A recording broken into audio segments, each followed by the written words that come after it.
Sufism begins, the first time we have any mention of this word Sufi is in around the 8th century, so about a century after the death of Muhammad. That's the first time we actually see the word. And Sufis appear to be these kind of like wandering mystics. In fact, the history of Sufism has a lot in common with the early rise of monasticism in Christianity. Mostly individuals going around and doing these kinds of practices. And eventually, those practices become a little bit more coordinated and codified. By about the 9th or 10th century, you start to have a kind of, the idea developed that a person to follow this path of self-perfection, they need a master. They need someone who's a spiritual master, who's a sort of Sufi master. Right?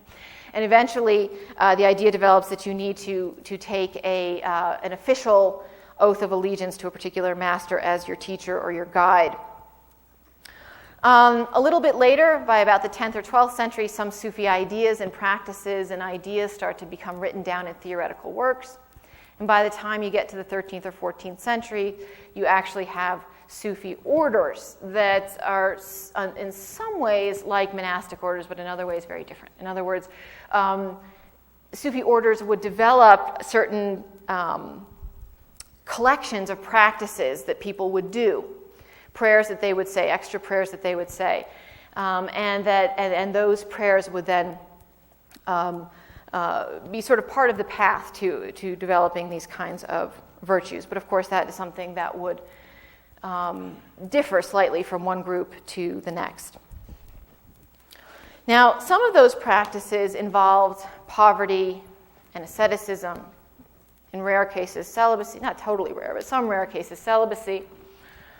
But the most important practice of Sufism was this practice of Dhikr, or remembrance. And of course, we come back to what I erased. But this other virtue in Ihsan, right, is to worship God as if you see Him. And I said it's to live in remembrance, not to live in heedlessness.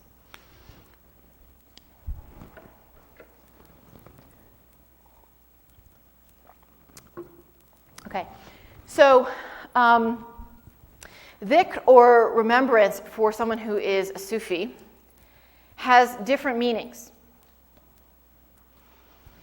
It is an individual practice that Sufis will do. So in addition to saying their prayers, their normal prayers that all other Muslims say, they might also practice a form of remembrance where they might repeat one or several of the names of God, or they might repeat a certain formula from the Quran, a certain verse of the Quran over and over and over again many, many times. Right? And they refer to this practice as dhikr, right, as a form of remembrance. Dhikr is also for Sufis a group practice. Sufis will often, who belong to a group, will often get together and they will, as a group, do these kinds of repetition of names. Right, rhythmic, sometimes repetition of names. And that's also referred to sometimes as dhikr. But for Sufis, first and foremost and above all, dhikr is a way of life. It's a way of practicing every aspect of your religion.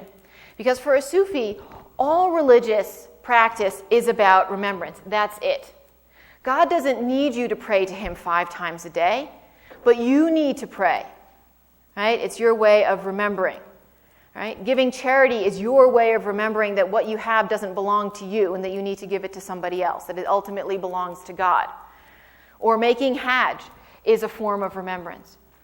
And some Sufis got into trouble by saying that ultimately any practice or ritual that's done without that quality of remembrance is essentially worthless. There's a passage of the Quran that says that your canonical prayers help you to avoid unvirtuous behavior, help you more than that, help you to avoid vice. But the remembrance of God is greater. Right? And Sufis often looked at this verse as a basis for their idea that it was remembrance of God that was most important. Right?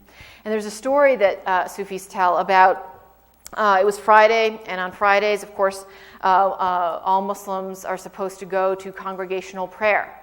And it's a requirement. It's a requirement for men. It's not a requirement for women. It's a requirement for men. And so all the men in the city were supposed to go. And so everyone's filing into the mosque for Friday prayer. And there's this guy just laying out there in the grass, sunning himself, right, apparently. And everyone else is filing into the mosque. And some guy, walks up to him and he says to him, "Hey, what are you doing? Get up, you lazy bum. It's time for the prayers. Get up and get in there and pray." And the man says, "Oh, go away. Leave me alone, leave me alone, leave me alone." And so anyway, the man forgets about it. He goes in, he prays, he comes back out, and there's the guy still laying there. And he says, "I can't believe it, you lazy bum. The whole prayer went by, you slept through the whole thing." Right? And the man says, "No, I didn't." He said, "The whole time I've been laying here, I've been doing nothing but remembering God. Whereas the whole time you were in there praying, you were thinking about how much you were going to sell your rice for in the market when the prayer was over and you went back." Right? This doesn't mean that Sufis didn't think it was important to do those things, but it's a story that's told for that moral of the story, that everything comes back to that idea of remembrance. Ultimately, that's what's most important.